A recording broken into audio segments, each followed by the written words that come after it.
Hi everyone, it's Hanan from I Deserve Couture. And yes, Golden Globes happened, so we have to talk. We're going to talk about the red carpet. I'm going to say a couple of things about the show because some things just have to be said. But mostly we're going to stick to the red carpet. And before we start this video, I'm going to ask you kindly to subscribe, like, and comment. Especially subscribe, that would mean a lot to me. Consider that to be my Christmas gift from you to me because I deserve gifts. That should be my new name. Okay, never mind. So let's continue. What's the one word that I could use to describe Golden Globes? It was very much... Don't get me wrong, there were some great looks, but there were some of the looks that I was super surprised with in the worst possible way. Some brands that I really loved did not give me the fantasy that they usually do. Some of them were good, some of them were bad. So you know what? Let's sit down and talk about it. And how we're going to do it, we're going to talk about one good look, and then we're going to talk about a look that was not so good. In other words, bad. I wouldn't wear it. It's a no for me. That type of a look. So you know what? Let's start with the positive. As I'm scrolling through the notes that I wrote, I see that there is more bad looks, so this is going to be a treat. And I'm going to start with Carey Mulligan. Now, Carey Mulligan wore this custom Schiaparelli look. And me personally, I approve this look for a couple of reasons. First of all, you know that I'm a huge Schiaparelli fan. I love anything that Daniel does in Schiaparelli, but this look is kind of special because it has a reference point. So Daniel and the team of Schiaparelli recreated the original look from the 1949 collection. And these are the pictures of the original look. So basically, it is not the same look. It's not the archival look. I don't know if they have the archive still, but the idea is the same. But the middle part, whenever I see it, reminds me of Charles James. But I think that this is a very pretty and very beautiful look for a red carpet. I love the fact that she doesn't have any jewelry. It would clash with the dress. The dress is the dress and it's the jewelry. Small, subtle earring, beautiful. And the bob.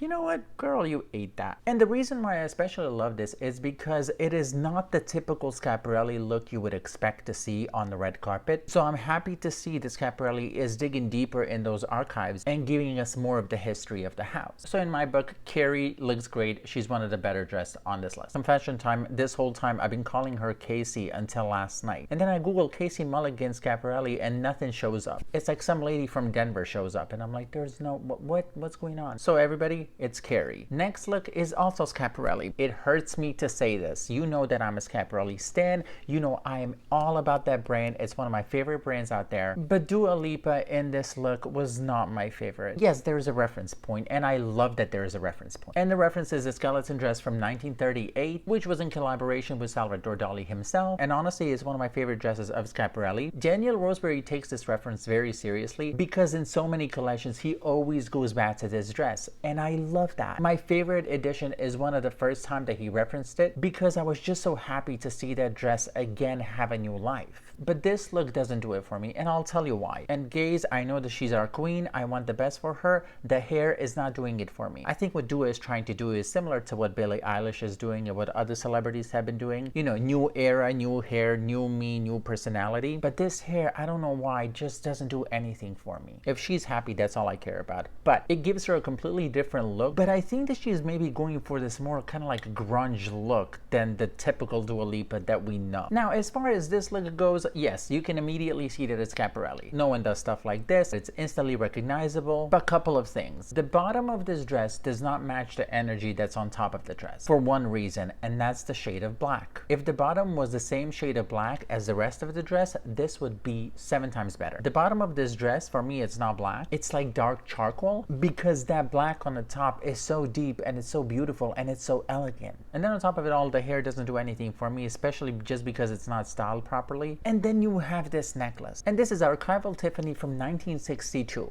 I love the shape of it. It's a statement necklace. But for me, this necklace with this dress, it just doesn't do anything for it. The dress doesn't do anything for the necklace doesn't do anything for the dress. So you know what? It's a fair relationship. When I look at this picture, the first thing that I see is the dress because the details on the dress immediately have my attention. For that necklace to be fully appreciated, you need a lot more simple dress. I never thought I'm gonna say this, but unfortunately I have to put Dua Lipa and Schiaparelli on not the best list. It kills me because I love her. I love Lorenzo. Her stylist is so good. Like, they gave us so many good fashion moments, so I am kind of like sad to see this. But you know what? I mean, like, it's 2 of them. I always believe in them, and I'm sure the next time they're going to get it right. Okay, everybody, move aside because Hunter Schafer ate. And I think all of us will agree that she ate. She took that fork, she took that knife, she went in, she did not leave a single crumb on the plate, and left. Hands down, probably one of the 3 best moments of the night. And this is a custom Prada look, which was the highlight of their latest collection. The difference between this custom look and the one on the runway, the one on the runway was a lot shorter, and the panels were a lot shorter also. The dress from the show she actually wore to Prada Sphere exhibit not so long ago. It's so nice to see how her and Dara, her stylist,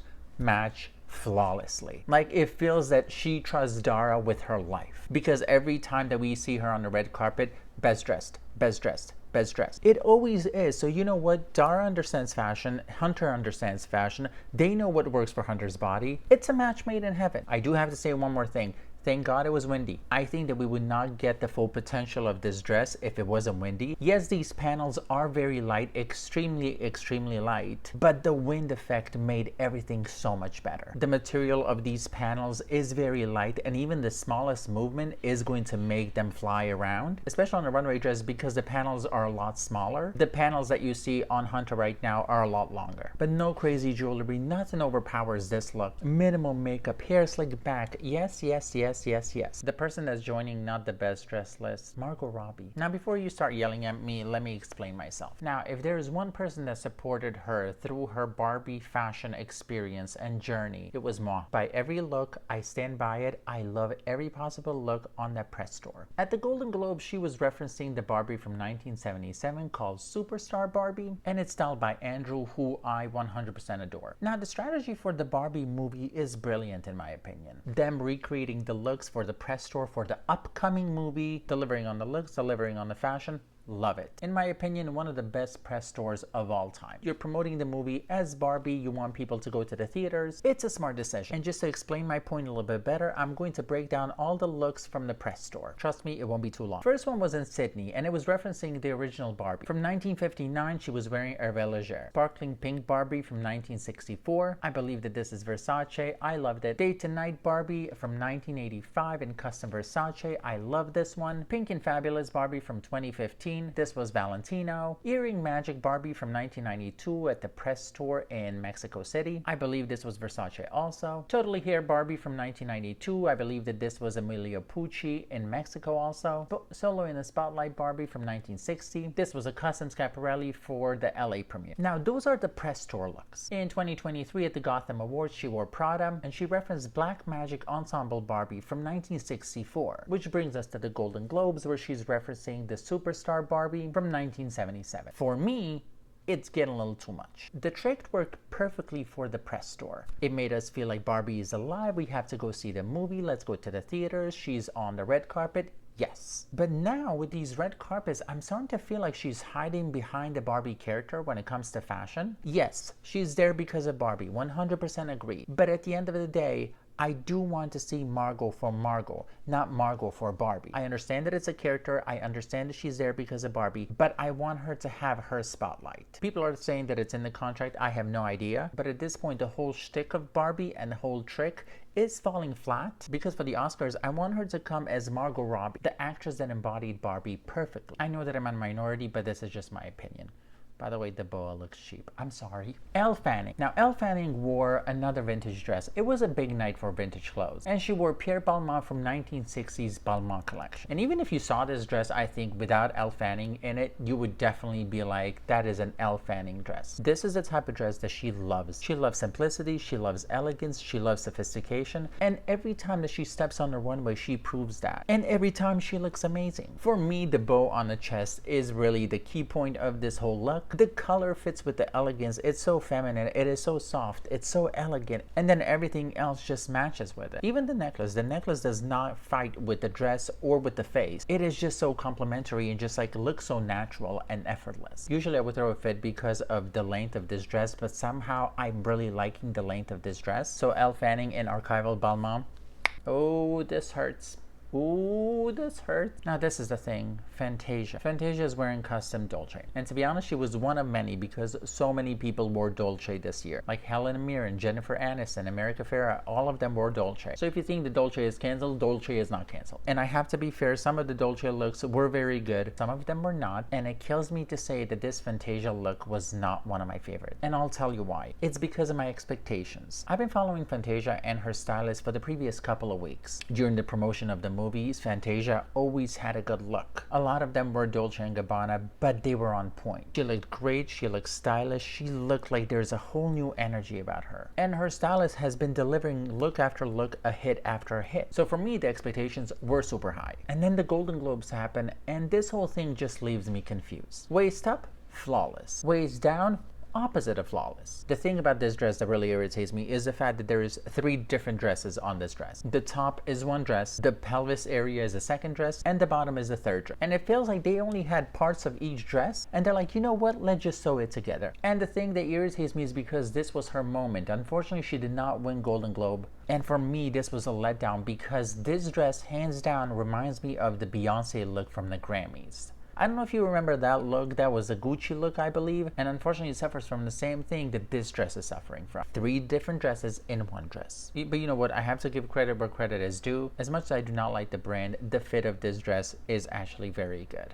I have to be fair. But you know what? Next time at the Oscars that I see her, I know she's going to have a great look. Her stylist is actually so on point. Okay, Natasha, go to the best dress list. Natasha Lyonne is wearing Schiaparelli. And yes, this is what we came for. In my wildest dreams, I never thought that I would see Natasha wearing Schiaparelli. When it's right, it's right. And I think that this is the future of Schiaparelli red carpet. The dresses that are not going to be immediately recognizable, even though I love to recognize a look, but I think the Schiaparelli should be a little more mysterious and just focus on the silhouette because no one does silhouette like Daniel. Those earrings, and I was the happiest gay alive. The hair is right. If she did anything different with the hair, I would throw such a fit. But look at the gold nails to match the earrings. The earrings match the dress. Oof. Styled flawlessly, top 3 best dressed of the night. She made such a good point. She really loves Schiaparelli. So during an interview, they asked her about the dress and she was singing praises to Daniel Roseberry, as all of us are. And she's like, the brand is all about surrealism. And what is more surrealist than being a Golden Globes? I was like, that was so good. Yes, Natasha wins in my book 100%. I love women that are daring when it comes to silhouettes. A traditional silhouette is beautiful, don't get me wrong. But this is why I love fashion, is because like you're going to see something that you did not see before. And you know what? It takes a boss woman to wear something like this. So yes.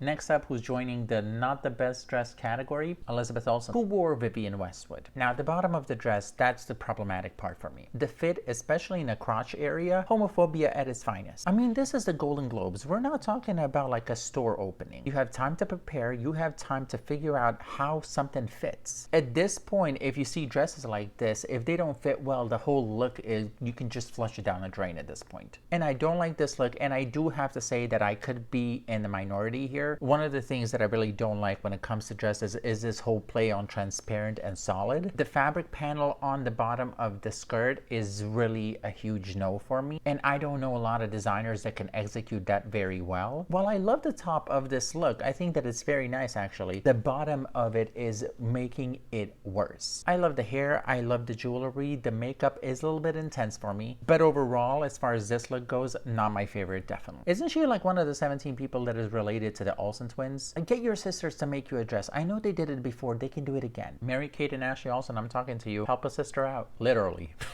The lucky girl that's going to join a good dress group is Taylor Swift and Gucci. Now, Gucci had an interesting strategy. They did not dress a lot of people. I think that they dressed 2 or 3 people, Taylor Swift being one of them. And honestly, I think that Gucci snagged one of the biggest celebrities in the room at that day. And they put her in this green sequin dress. In my opinion, it looks great. It works for her body. Taylor is very tall. She can pull off this look. Also, we do not see this color very often on the red carpet. So you know what? For that, I have to give cookie points. Someone was speculating about the Reputation album and said that the reason why she wore this is because of the green snake emoji. So you know what? I love a fashion conspiracy theory. I just wanted to spread that out. If it's misinformation, I did not say anything. And people are saying that it's a reference to Tom Ford and Gucci. And if it is, that's great. If it's not, that's also great. Gucci is going in a completely different direction right now from the Gucci that we know. It's going back to the 90s. It's going back to like straight up sex appeal. You know what? We like that. Now the next person that I'm going to put in a category of not the best looks is actually one of my favorites. I love her. If I was straight, I would date her. I love her music. I love her acting. It's Selena Gomez. I have a soft spot for her, so do not hate me. And she's wearing Armani Prive. Now, a couple of things. Let's start with the color of this dress, which reminds me of the spring 2011 couture, and especially this look here. The highlight of this dress is the color. It really transcends and it gives you a really cool effect. And now the bottom of this dress could be a reference to their 2007 couture collection with the asymmetrical ball gowns. Me and my friend from Paris were talking about this. This is like fashion math. With all that being said, I think that there is a lot going on, especially when it comes to the asymmetrical skirt. The top and the bottom of this dress do not correlate. There is nothing that ties in the top with the bottom, in my opinion, besides the color. The problem for me, to be honest, is the asymmetrical bottom. You know what would make me feel happier? If the dress was like this dress from Rihanna. I think that it would give it more volume. It would be full length. It would not compete with the top of the dress. It would complement it more. Because right now when I see Selena, I'm like, oh my god, the skirt, oh my god, the shirt, oh my god, Selena. She's on a third spot right now and she needs to be on first. As far as the jewelry goes, there's a lot of it, which, hello, I'm a jewelry maniac, but it doesn't tie in with the look at all. And Selena is Selena, she needs to dominate the red carpet, I'm sorry. Next up, we have Emma Stone in custom Louis Vuitton. And yes, she was the winner of the night. She won in the best performance by female actor in motion picture, musical, or comedy. The reason why I cannot remember that is because their categories are so damn long. Like, if your category has more than 47 words, that is a bad sign. Their categories basically are like best performance by a female actor in musical or comedy, whose mom was at the set and she knew how to sing live while the orchestra was playing with 47 people. I'm like, Jesus Christ, shut up. Like, those categories are ridiculous. They need to do something about that. Okay, I got irritated now. But back to Emma Stone. Funny thing is that the first time that she won a Golden Globe, actually she wore a dress very similar to this. So I think every time that she wears something like this, she might win a Golden Globe, just so you know. But actually, I don't mind this look. I think it's a nice look overall. It has really these beautiful flower embellishments on it. Very deep cleavage. I love the fact that she doesn't have a necklace. I do think that it's a pretty nice dress. Is it the best dress that I've ever seen? No. Does it fit her very well? Yes, it does. The only thing that I would change about this dress is the slit. The placement of the slit in the middle just screams trouble for me. But overall, I think that this is a very nice dress. Next up, we have another winner of the Golden Globes, and that is Sarah from Succession. And she's wearing Atelier Prabal Gurung. No. And this is not even about Sarah. There is 90% of women that could not wear this dress and pull it off. Okay, this dress is too complicating in my opinion. I love Prabal Gurung. I think that he's a very good designer. But when I look at this dress, I swear to God, the first thing that I see is how complicated this dress is. Is it the lace bra, or polka dot top, or the lace on the sleeve? Or is it the lace around the bra? Or is it the lace around the waist? There's so much going on with this dress that I first have to figure out the dress and what's going on, and then I'm like, oh my God, Sarah's wearing it. I like Sarah. Her hair, I wasn't a huge fan of, to be honest. But when I look at this dress, I am trying to figure out what I'm looking at. And that is never a good sign when it comes to red carpet dresses. Sorry to say this, but this is definitely not one of my favorite looks of the night. Next up, we have Rosemund Pike in Dior. The hat is Philip Tracy, and the dress is from Dior's 2019 couture show. Okay, I had to process this. The first time that I saw the headpiece, I hated it completely. It reminded me of a lace apple. I really did not like. And then after some time, the more I saw it, more I'm like, okay, you know what? It's kind of okay. Then I was like, okay, as drama, we like drama when it comes to fashion. Okay, it's good, it's good. And now I like it. I went from I hate it, it adds drama, I like it, which says a lot about me. Overall, I think that this is a very classic Dior silhouette. I mean, the flowers honor the history of Christian Dior. He was very much into flowers. He was very much into gardening. When it comes to the shoes, I heard that a lot of people prefer that it was just like a pump. Me personally, I do not mind the shoe. I think that it actually is good. And honestly, I think that is a good representation of Dior. Could it be perceived as a little like too dark or a little too avant-garde, especially with the headpiece? Yes, but I think that's the reason why I like it. Plus, I love her. I think that she's one of the best actresses out there right now. I think that the reason why she had a headpiece is because she had a ski accident, from what I understand. So you know what? A great look for me. Next up on Not the Best Dressed list, I have to add Florence Pugh and Valentino. Let me explain. Give me Vogue Runway. I'm gonna close my eyes and I'm going to pick any look from that couture collection, and I guarantee you it's going to be better than this. The competition is strong. We're seeing looks that are just fabulous. You know what else is fabulous? It's Valentino couture collections. Why didn't we give her the big earrings from the latest couture collection? That would be a statement. That would be a moment. Where's the drama? Yes, it's Valentino and it's custom. Yes, the first Valentino collection had red dresses in 1959. I get that. And I'm sure that this is a reference to Valentino look. If it's not an archival look, I don't think that it is. But we have seen Florence in this type of a dress so many times at this point. She definitely needs a change in silhouette, and Valentino is a perfect choice because their silhouettes are all over the place in the best possible way. If you ask me what I would put her in, I would definitely do one of these dresses because I think that they would do her justice. Belle.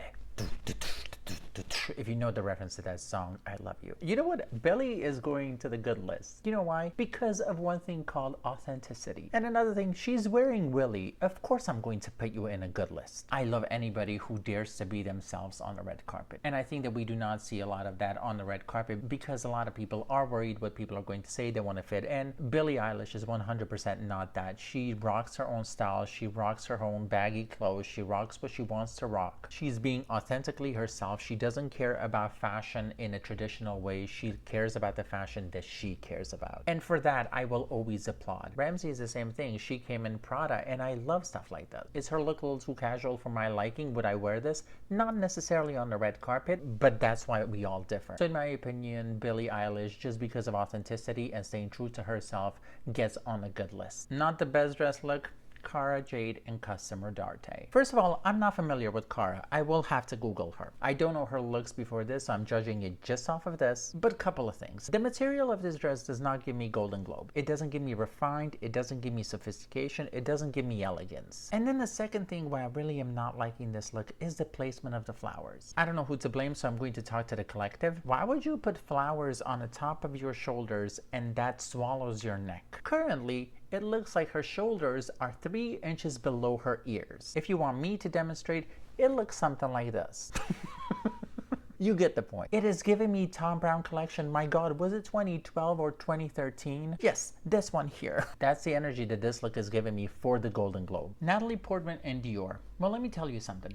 In life, find someone who treats you like Dior treats Natalie Portman, and you will be happy. Personally, I did not appreciate the dress when I saw it first. I thought it's an archival like Raf Simons look, but then I saw the amount of work and the details on this dress, and you know what? I have to applaud it. Is it my favorite Dior look of all time? No. Is it pretty impressive? Yes. Does she look great in it? She does. All of these are like small flowers on the bottom, but the explosion of colors and the color combination just like wins me over. She had that dress in Cannes also, which was a recreation of the 1949 dress, and that kind of ate. So that's why I'm saying, in life, find someone who treats you like Dior treats Natalie Portman. You're definitely going to be happy. And they're going to embroider stuff for you, which is huge. Riley is going to go to not the best dressed list, wearing Spring Summer collection from Chanel from 2020. Probably one of the better dresses from that collection, which tells you everything that you need to know. Honestly, they could have made her a custom dress. I mean, they did not dress a lot of people. I think that she was the only one that they dressed. Now, if there's one thing that I would change about this look, hands down, well, two things. Hair, I would do an updo. And the second thing is that I would now wear the sheer dress on top. The gold appliques really do not match with anything. Does it replace a necklace? Maybe. Do we need to replace a necklace? Not necessarily. But if the sheer dress on top was not there, I think that this dress would be a lot better. I don't know if it's attached or not. If it's not attached, just like for Christ's sake, just remove it. Does Chanel have like a full look clause? Probably. I would not be shocked. I think the dress below is so much better. I think with an updo, it can give you this kind of like elegance in the look. Yeah, sorry Riley, you are on the not the best dress list.